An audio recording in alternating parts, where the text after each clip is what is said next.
સોજિત્રા વિધાનસભા વિસ્તારની અંદર ખાસ કરીને ગ્રામ્ય વિસ્તાર વધારે છે, તો એ ગ્રામ્ય વિસ્તારના લોકોને આપ શું અપીલ કરશો કે ગામના આગેવાનોને પણ તમે શું અપીલ કરશો? કારણ કે છેવાડાનો માનવી પણ મતદાર યાદીમાં પોતાનો મતાધિકારથી રહી ના જાય, એના માટે આપ શું અપીલ કરશો? અત્યારે જિલ્લા વહીવટીતંત્ર તરફથી, રાજ્ય ચૂંટણી પંચ તરફથી બીએલઓને ગામે ગામ ઘરે ઘરે જવાની સૂચના છે અને બધાને લગભગ 100% ફોર્મ પહોંચી ગયા છે. આ ફોર્મ ભરીને પાછા આવવાની ચિંતા કરે છે.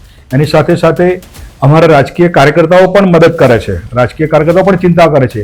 દરેક ગામના દરેક બૂથના રાજકીય કાર્યકર્તાઓ બીએલઓ પણ કામ કરે છે. તો આ રાજકીય કાર્યકર્તાઓ બીએલઓ સૌ સાથે મળીને દરેક નાગરિકનું મતદાર યાદીમાં પુનઃ નામ આવે, સચોટ નામ આવે એની ચિંતા પણ અત્યારે ચાલુ જ છે. દરરોજ અમે પણ એની ચિંતા કરીને અલગ અલગ કાર્યકર્તા સાથે, ગામના લોકો સાથે ચર્ચા વિચારણા મિટિંગો કરીએ છીએ. આજે સવારે જ તારાપુર ખાતે પણ એક મિટિંગ લઈને 100 કાર્યકર્તાને આપણે વાત કરી કે આપણા પોતાના ગામની મતદાર યાદી સચોટ અને શુદ્ધ બને એ સુધારણા સાથેનું આપણે અભિયાનની અંદર કોઈ પણ નાગરિક બાકી ના રહેજો.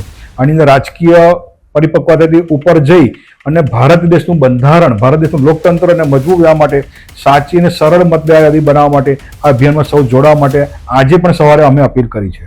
જી, તો છેલ્લે હવે સોજિત્રા મત વિસ્તારના તમામ જે નાગરિકો છે, મતદારો છે, તેમને શું અપીલ કરશો? બધાને અપીલ કરું છું કે બધા સોજિત્રા વિધાનસભાની અંદર દરેકને ફોર્મ પહોંચી ગયા છે.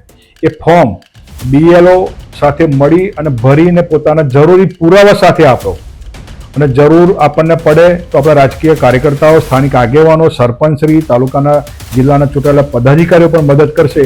સૌ પણ આની અંદર કામે લાગેલા છે. સૌનો ઉપયોગ કરી અને પોતાના પરિવારની, પોતાના આજુબાજુના રહેતાના, પોતાના મહોલ્લાના, પોતાના ફળિયાના કે પોતાના ગામના સર્વે મતદારોની ચિંતા કરવા માટે હું સર્વે નાગરિકોને વિનંતી કરું છું કે આજુબાજુના પણ નાગરિકો મતદારોની ચિંતા કરી આપણે ત્યાં કોઈ બેન દીકરી પરણીને આવી હોય તો એનો પણ ઉમેરો થાય અને કોઈ બેન દીકરી પરણીને ગઈ હોય તેનું પણ નામ જે તે ગામની અંદર યાદીમાં ફેરફાર થાય એવું આપ સૌને મારી વિનંતી છે.